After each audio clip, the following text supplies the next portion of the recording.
कांग्रेस ने हमेशा सांप्रदायिकता का किया विरोध। स्थानीय नगर पंचायत में कांग्रेस कार्यकर्ताओं की एक बैठक आयोजित की गई। बैठक की अध्यक्षता जिलाध्यक्ष गौरव पांडे ने की। बैठक में बतौर मुख्य अतिथि हंजला उस्मानी रहे। बैठक में बोलते हुए हंजला उस्मानी ने कहा कि आज जिस प्रकार देश और प्रदेश में युवाओं को भ्रमित कर उन्हें धर्म के नाम पर उकसाया जा रहा है, वह कहीं से भी देश के हित में नहीं है। कहा, देश में महंगाई, बेरोजगारी, स्वास्थ्य और पटरी से उतरी शिक्षा से युवाओं का ध्यान भटकाया जा रहा है। नवनियुक्त जिलाध्यक्ष गौरव पांडे का वरिष्ठ कांग्रेस नेता नैयर रिजवी ने माला पहनाकर स्वागत किया। जिलाध्यक्ष ने बोलते हुए कहा कि आज प्रदेश की कानून व्यवस्था पूरी तरह ध्वस्त हो चुकी है। आगे कहा कि कांग्रेस पार्टी देश और प्रदेश में भाईचारा बना रहे उसको लेकर काम कर रही है। आज इस प्रकार प्रदेश में युवाओं को धर्म के नाम पर एक दूसरे के खिलाफ भड़काने का काम भाजपा कर रही है।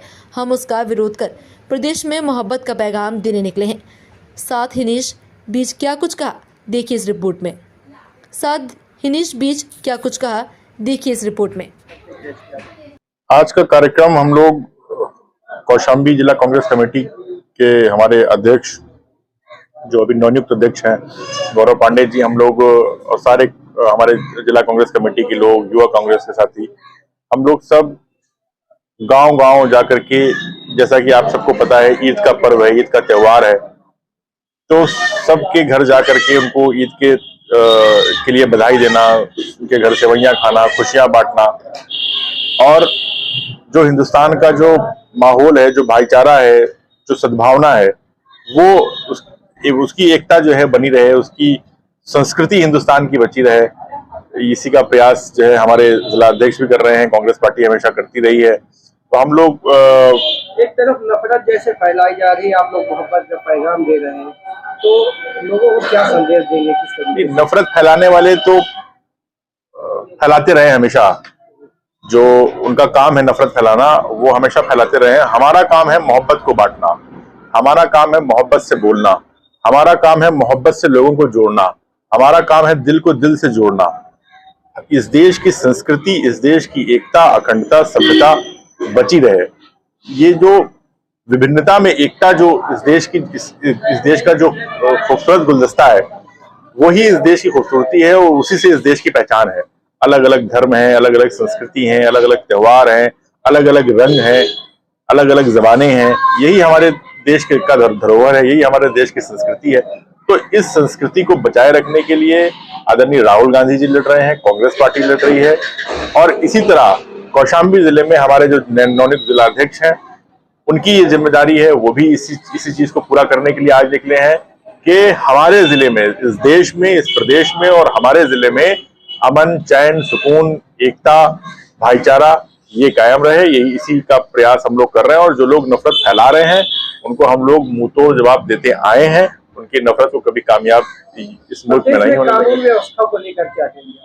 प्रदेश में कानून व्यवस्था है कहाँ? प्रदेश जो एक स्टेट होता है, इस स्टेट को एक सरकार चलाती है, एक सरकार का मुखिया होता है, उस मुखिया के नीचे एडमिनिस्ट्रेशन होता है, उस मुखिया के नीचे जो है पुलिस विभाग होता है, उस मुखिया के नीचे प्रशासन होता है। लेकिन उत्तर प्रदेश साफ तौर पे पूरे देश में शायद उत्तर प्रदेश राज्य जो है वो इकलौता ऐसा होगा जो पूरी तरह से पुलिस स्टेट है, पूरी तरह से पुलिस स्टेट है। यहाँ पर पुलिस की सरकार है, पुलिस की सरकार है। पुलिस जो चाहती है वो पुलिस करती है। यहाँ के मुख्यमंत्री को यहाँ के लॉ एंड ऑर्डर से, यहाँ के प्रशासन की नकेल से, यहाँ की जनता से, यहाँ की आवाम से, यहाँ के किसानों से, नौजवानों से, विकास के मुद्दों से, स्वास्थ्य के मुद्दों से, यहाँ के मुख्यमंत्री को नहीं बताया। यहाँ के मुख्यमंत्री ने स्टेट को पुलिस के हाथ में सौंप दिया है, पुलिस स्टेट चला रही है। तो बढ़ रही महंगाई और बेरोजगारी को लेकर क्या कहेंगे? महंगाई, बेरोजगारी, अर्थव्यवस्था जिस तरह से गिर रही है, जिस तरह से चरमरा रही है, लगभग खत्म होने पर है। नौजवानों के पास रोजगार नहीं है, नौजवानों के पास नौकरी नहीं है। ये एक बहुत बड़ा चिंता का विषय है। लेकिन इस देश के प्रधानमंत्री ने, इस देश की सरकार ने अलग रूप दे रखा है इस देश में। वहां किसी को औरंगजेब में फंसा रखा है, किसी को राणा सांगा में फंसा रखा है, किसी को मंदिर में फंसा रखा है, किसी को मस्जिद में फंसा रखा है। तो ये जो है वो इसके पीछे साफ मकसद है कि आपके जो मूलभूत मुद्दे हैं, जो आपके जरूरी, आपकी जिंदगी में जो सबसे जरूरी मुद्दे हैं, रोजगार, नौकरी, शिक्षा, स्वास्थ्य, ये सब इन सब मुद्दों पे ध्यान न जाए। जो इतनी जबरदस्त नौजवानों की तादाद है जो बेरोजगार है, इतनी जबरदस्त नौजवानों की तादाद है जिनके पास कोई रोजगार नहीं है, कोई नौकरी नहीं है, उनका भविष्य क्या होगा उनको नहीं पता है। और पिछले 10 साल से लेके जो नौजवान, पिछले 10 साल पहले जो नौजवान थे, आज उनकी एज जो है वो नौजवानी से बाहर निकल रहे हैं, वो जवान हो रहे हैं, मतलब नौजवानी से 30 क्रॉस कर रहे हैं, उनके शादी, उनके बच्चे होने हैं, तो सब परेशान हैं कि क्या करना है आगे, जीवन कैसे बीतेगा, कैसे चलेगा, क्या करेंगे। कोई अर्थव्यवस्था नहीं है, छोटा व्यापारी जो है चरमराया हुआ है, मध्यम वर्ग की व्यापारी जो है चरमराया हुआ है। तो कोई रोजगार का कोई इंतजाम नहीं है, कोई नौजवान क्या करेंगे। तो उनका जो खाली दिमाग है उसको कहाँ भटकाया जाए कि वो रोजगार न मांगे सड़क पे निकल के, वो जिलाधिकारी कार्यालय न घेरे, वो मुख्यमंत्री का आवास न घेरे, वो प्रधानमंत्री का आवास न घेरे रोजगार पाने के लिए, वो विद्रोह न करे रोजगार पाने के लिए। तो इसको कहाँ उलझाया जाए। तो इसको औरंगजेब में उलझा दो, तो राणा सांगा में उलझा दो, तो मंदिर में उलझा दो, तो संभल में उलझा दो, तो उलझे रहे, दिमाग जो है उलझा रहे। तो अगली तैयारी को लेकर आप अपने आप को कितना मजबूत मानते हैं? कौन सी तैयारी? अगले चुनाव की तैयारी। चुनाव उत्तर प्रदेश में कम से कम 2027 में चुनाव है, तो अभी 2 साल है। कांग्रेस पार्टी अभी, जैसे आपने देखा कि उत्तर प्रदेश के सारे जिला अध्यक्ष नियुक्त हुए हैं, अभी प्रदेश कमेटी आनी है, तो कांग्रेस अभी अपने संगठन में काम कर रही है और निश्चित रूप से कांग्रेस प्लान कर रही है। जो कांग्रेस के शीर्ष नेता हैं वो जिले जाएंगे, ब्लॉक जाएंगे, बूथ जाएंगे और जनता से कनेक्ट करेंगे। और ये जो मूलभूत मुद्दे हैं, इन मुद्दों को हम रखेंगे, इन मुद्दों को हम ज्यादा से ज्यादा जो है उजागर करने की कोशिश करेंगे, ताकि ये जो बीजेपी ने इधर उधर नौजवानों को फंसा रखा है, ये फालतू के मुद्दों से इनको बाहर निकाल करके और उनको मुद्दों पर लाएंगे। और इसमें कोई दो राय नहीं है कि आपने उत्तर प्रदेश का रिजल्ट देखा 2024 की लोकसभा का, 2024 की लोकसभा में उत्तर प्रदेश में बीजेपी की सारी धांधली के बाद, सारा जो उग्र प्रचार था उसके बाद, सारा धार्मिक प्रचार के बाद, सब कुछ होने के बाद बीजेपी 44 सीट उत्तर प्रदेश में हार गई।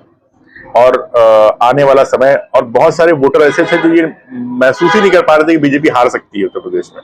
तो कुछ परसेंट वोटर वो भी था जो भाजपा के अंदर भीतर खाते कुछ खलफसार भी चल रही है क्या ऐसा? भाजपा के अंदर भीतर घात चले, भाजपा के अंदर खलफसार चले, हमें भाजपा के अंदर क्या चल रहा है उससे मतलब नहीं है।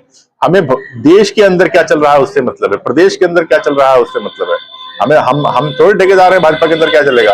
प्रदेश में जो भाजपा ने अर्थव्यवस्था को चरमरा रखा है, देश में जो भाजपा ने नौजवानों से रोजगार छीन रखा है, जो भाजपा ने स्वास्थ्य छीन रखा है, जो इस देश को दरहम भरम करने पर, इस देश की संस्कृति को, इस देश की एकता और अखंडता को तोड़ने पर, नफरत फैलाने पर लगी है, हमें उस पर ध्यान देना है, उस पर काम करना है। आपका शुभ नाम और पद?